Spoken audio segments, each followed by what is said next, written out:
खुदा निहायत बुजुर्ग, कुदरत में बढ़कर सबसे अजीम है। उसने सब चीजें अपने कलाम के वसीले से पैदा की। आसमान उसके जलाल को जाहिर करता है और फजा उसकी दस्तकारी दिखाती है।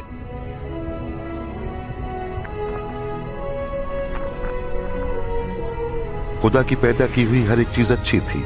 हर चीज खुदा की अजमत, बुजुर्गी और कुदरत की मजहर थी।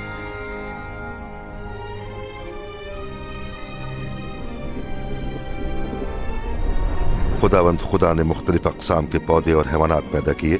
चुनांचे खुदावंद खुदा ने जमीन की मिट्टी से इंसान को बनाया और उसके नथनों में रूह फूंकी, और यूं इंसान जीती जान हुआ। इस पहले इंसान का नाम आदम था। और फिर खुदावंद खुदा ने आदम पर गहरी नींद भेजी और उसकी पसलियों में से एक को निकालकर उससे एक औरत बनाई, ताकि वो आदम की बीवी और साथी हो। ये औरत हव्वा कहलाई, जो दुनिया की पहली खातून थी। चुनांचे खुदावंद खुदा ने आदम और हव्वा में अपनी कुछ सिफात भी मुंतकिल कर दी, ताकि वो खुदा के साथ खुशगवार और करीबी ताल्लुक रख सकें। वो उस खूबसूरत बाग़ अदन में जो उनके लिए तैयार किया गया था, खुदावंद खुदा के हुजूर शादमान थे। वहां पर ना तो कोई दुख तकलीफ थी और ना ही मौत।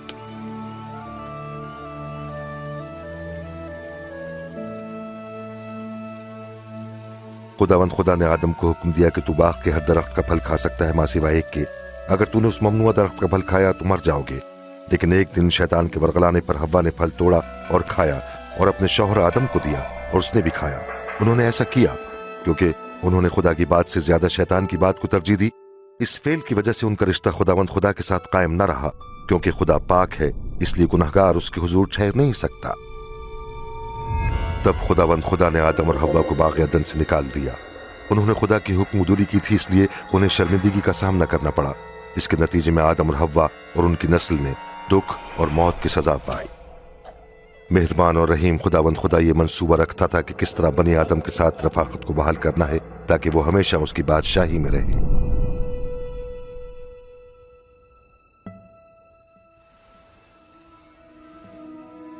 कलाम मुकद्दस में खुदावंद खुदा अपने मंसूबे को यूं जाहिर करता है कि बनी नौ इंसान जिस सजा के मुस्तहिक हैं, उससे उन्हें निजात दिलाए, ताकि उनके गुनाह और शर्मिंदगी मिटा डाले और इंसान फिर से खुदा की बादशाहत में रह सके। खुदा ने अपने इस मंसूबे का कुछ हिस्सा अपने बंदे अब्राहम पर जाहिर किया।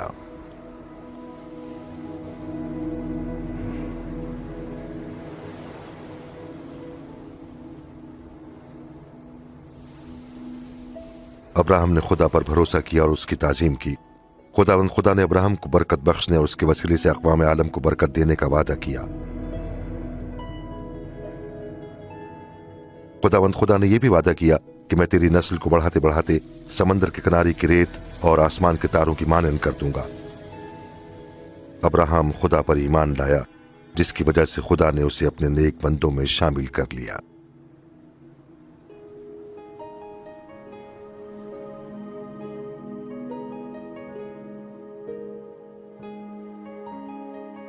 एक दिन खुदावंद खुदा ने अब्राहम को आजमाया कि आया वो उस पर भरोसा रखता और उसके अहकाम की फरमा बरदारी करता है। खुदावंद खुदा ने अब्राहम से फरमाया कि अपने बेटे को मेरे लिए कुर्बान कर दे। अब्राहम जानता था कि इसी बेटे के वसीले खुदा ने उसकी नस्ल बढ़ाने का वादा किया है।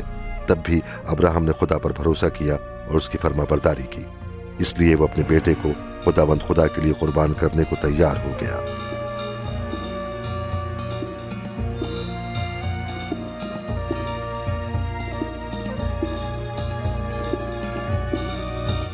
अब्राहम ने अपनी छुरी उठाई, लेकिन खुदा ने अब्राहम से फरमाया कि लड़के को नुकसान ना दे। मैं जानता हूं कि तू मेरा खौफ मानता और मेरी फरमा बरदारी करने को तैयार है।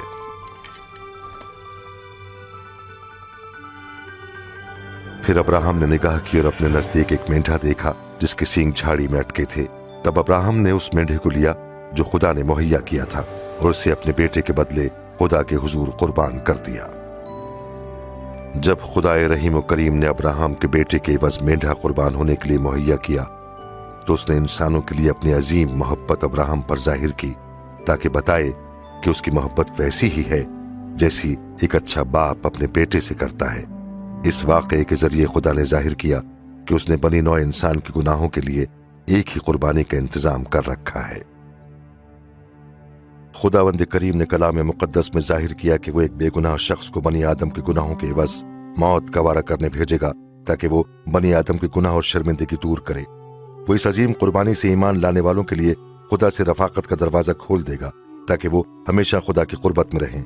नबियों ने इस शख्सियत को मसीह कहकर मुखातिब किया। उन्होंने फरमाया कि खुदावंद खुदा मसीह को भेजेगा कि वो लोगों को गुनाहों से निजात दिलाए और अबद तक खुदा अजीम के नाम से सल्तनत कायम करे। मसीह के आने से कई सौ साल पहले नबियों ने फरमाया कि मसीह क्या करेगा और क्या कुछ उसके साथ होगा। दाऊद नबी ने फरमाया कि खुदा मसीह से कहेगा कि तू मेरा बेटा है। खुदा नखास्ता नबियों का हरगिज़ ये मतलब नहीं था कि वो खुदा का जिस्मानी बेटा होगा, बल्कि कलाम मुकद्दस में फरमाया है कि वो अज़ली और अबदी कलाम खुदा है, जिसे खुदा ने मुजज़ाना तौर पर कंवारी मरियम के बतन में भेजा और वो इंसान की सूरत पर पैदा हुआ। नबियों ने खुदा का बेटा की इस्तिलाह इस्तेमाल की ताकि मसीह के खुदा के साथ करीबी रिश्ते को बयान किया जाए और इस तरह वो सारे जहान के लोगों का निजात दहिंदा और बादशाह हो। यसाया नबी फरमाते हैं, देखो एक कंवारी हामला होगी और बेटा जनेगी। नबियों की मार्फत ये भी लिखा है कि मसीह की पैदाइश बैतुल्लहम में होगी और वो यरूशलेम में उनके बादशाह की हैसियत से गधे पर सवार होकर दाखिल होगा। नबियों की मार्फत ये भी लिखा है कि मसीह का एक पैरोकार चांदी के 30 सिक्कों के एवज उसे गिरफ्तार करवा डालेगा। दाऊद नबी ने फरमाया कि मसीह अपनी जान कुर्बान कर देगा मगर खुदावंद खुदा उसे तीसरे दिन फिर से जिंदा करेगा। दानियल नबी ने मसीह को आदमजाद कहकर मुखातिब किया और फरमाया कि वो बादलों पर उठाया जाएगा और आसमान तक पहुंच जाएगा जहां खुदा उसे तमाम कौमों के लोगों पर अबदी इख्तियार बख्शेगा। 2000 साल पहले एक ऐसी शख्सियत इस दुनिया में आई जिसका नाम यसुअल मसीह था। जब लोगों ने उसके अजीब काम देखे जो उसने किए तो एक दूसरे से पूछने लगे, क्या यही मसीह है? नबियों ने जो कुछ आने वाले मसीह के मुतालिक फरमाया था, क्या वो सब कुछ इसकी जिंदगी में पाया जाता है? इस फिल्म में यह दिखाया गया है कि इंजील मुकद्दस के मुताबिक यसू मसीह कौन है और उन्होंने क्या किया और क्या कहा।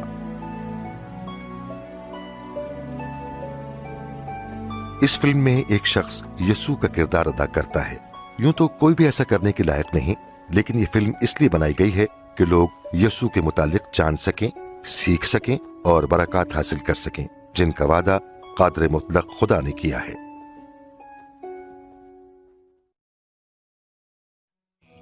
अजीज थियोफिलस, मैं उन बातों का जिक्र जो हमारे दरमियान हो चुकी हैं तरतीब से लिख रहा हूँ ताकि हर एक बात की सच्चाई और पुख्तगी का तुम्हें इल्म हो जाए।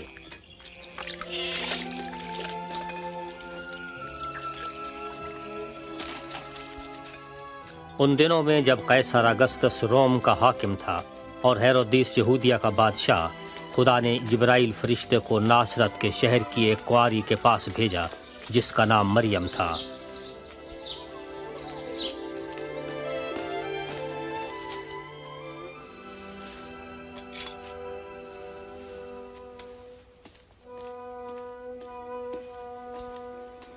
खौफ न कर मरियम, खुदा की तरफ से तुझ पर फजल हुआ है। देख तू हामला होगी और बेटा जनेगी, उसका नाम यसू रखना। ये कैसे होगा? मैं तो कंवारी हूँ। रूहुल कुद्स तुझ पर नाजिल होगा और इसी सबब वो मौलूद मुकद्दस खुदा का बेटा कहलाएगा और उसकी सल्तनत का आखिर ना होगा। और मरियम यहूदिया के शहर अपनी रिश्तेदार इलिशबा को मिलने गई। वो भी मोजिज़ाना तौर पर हामला थी। इलिशबा, मरियम, मेरी बहन मरियम, तू सब औरतों में मुबारक है। मुबारक है वो बच्चा जो तुझसे पैदा होगा।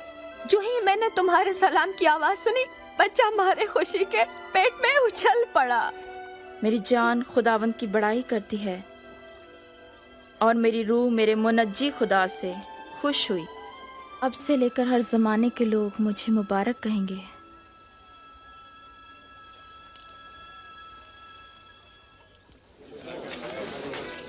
नासरत के रहने वालों सुनो, कैसर अगस्तस के हुक्म के मुताबिक गलील और यहूदिया के तमाम रहने वाले मर्दमशुमारी के लिए अपने अपने बाप दादा के शहरों और गांव में नाम दर्ज कराएं।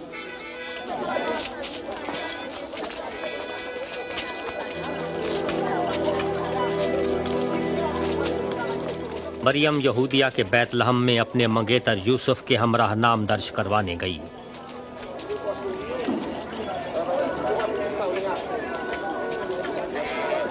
مگر بیت لحم میں ان کے لیے کوئی جگہ نہ تھی، جگہ ملی بھی تو مویشیوں کے استبل میں۔